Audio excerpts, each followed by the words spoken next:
महाराष्ट्रातील शेतकरी हे पारंपरिक शेतीकडे जास्त कल देतात. मात्र आजचे युवा वर्ग हा पारंपरिक शेती न करता शेतीमध्ये नवनवीन प्रयोग करताना आपल्याला पाहायला मिळतो.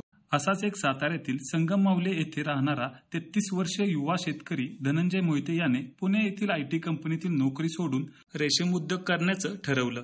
वडिलांच्या निधनानंतर घरची जबाबदारी होती. वडिलोपार्जित 1 एकर क्षेत्राचा वापर करून शेतात तत्तूचे झाडाची लागवड केली. त्या शेतामध्ये बांधले 50 बाय 20 फूट लांबीचे शेड आणि सुरू केला आपला रेशीम व्यवसाय. पाहूया युवा शेतकरी धनंजय मोहिते यांनी का घेतला असेल हा धाडसी निर्णय.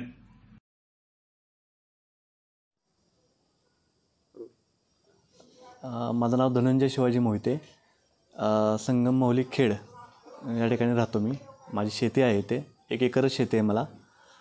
माझं शिक्षण MCA झालं आहे. मी पुण्यामधून MCA केलेलं आहे आणि शिक्षण झाल्यानंतर मी त्याच वेळेला पुण्यामध्येच ॲफिनिटी एक्सप्रेसमध्ये ग्राफिक डिझाईनमध्ये काम करत होतो आणि त्यानंतर पुन्हा मी 2014-15मध्ये माझं शिक्षण पूर्ण झालं आहे.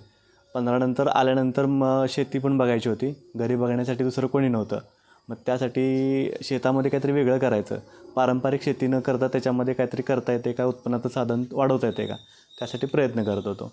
मग त्यासाठी मी पॉली हाऊस, शेळीपालन असे वेगवेगळे प्रोजेक्ट बघितले.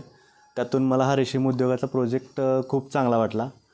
कमी इन्व्हेस्टमेंटमध्ये आणि खूप चांगल्या पद्धतीनं उत्पन्न मिळते याची माहिती मिळाली आणि त्याच्यामध्ये रिस्क फॅक्टर फार कमी होता.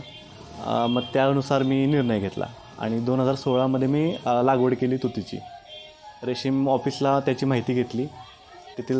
तेथील साहेब लोकांनी वगैरे चांगलं सहकार्य केलं आणि त्यानंतर रेशीम उद्योगात उतरलो. पहिली बॅच सुरुवातीला घेतली त्यावेळेस सक्सेसफुली रन झाली.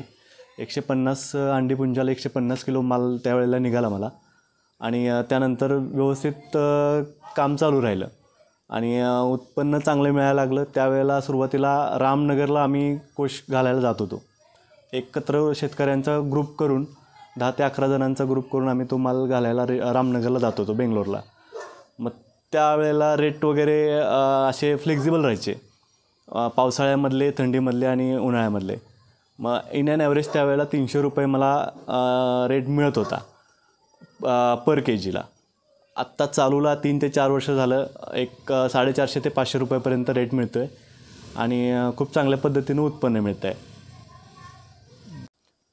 सुरुवातीला IT कंपनीमध्ये काम करताना मला 18,000 पेमेंट होतं आणि ज्यावेळेस तो हे केला सोडला त्यावेळेला 23,000 रुपये पेमेंट माझं झालं होतं. पण त्यानंतर ज्यावेळेस मी माझा स्वतःचा व्यवसाय चालू केला, नोकरीपेक्षा व्यवसाय, आणि मी स्वतः ह्याच व्यवसायाचा मालक आहे. नोकरी कोणाच्या तरी हाताखाली काम करण्यापेक्षा स्वतःचा व्यवसाय करण्यामध्ये खूप आनंद वाटतो आणि उत्पन्नसुद्धा एवढं मिळेल असं अपेक्षित नव्हतं, कारण शेती फक्त 1 एकर होती. मग त्यातून उत्पन्न खूप चांगल्या पद्धतीने मिळायला लागलं आहे. आता पर बॅचला मला 40,000 ते 45,000 रुपये शिल्लक राहतात. मग सगळा खर्च वजा जाता. मग 100% मला 10 बॅचेस ॲक्च्युली मी पार्टिशन केलेले 2 शेतामधलं आणि 10 बॅचेस मला निघतात. मग रेग्युलर पेमेंटप्रमाणे मला चांगले पैसे सुटतात आणि हे माझं 20 बाय 50चं शेड आहे. त्याच्यामध्ये मी रेग्युलर बॅचेस घेत असतो. असं वाटतं नवीन येणाऱ्या युवकांनीसुद्धा नोकरीकडे न जाता व्यवसायाकडे वळावं आणि स्वतः मालक व्हावं. कोणाच्या तरी हाताखाली नोकरी करण्यापेक्षा स्वतः मालक होऊन खूप चांगल्या पद्धतीनं व्यवसायामध्ये प्रगती करू शकतात. रेशीम शेतीमधून 40,000 ते 45,000 रुपये मला शिल्लक राहतात. त्यामुळे नोकरीपेक्षा स्वतःचा व्यवसाय असणे खूप गरजेचे असते.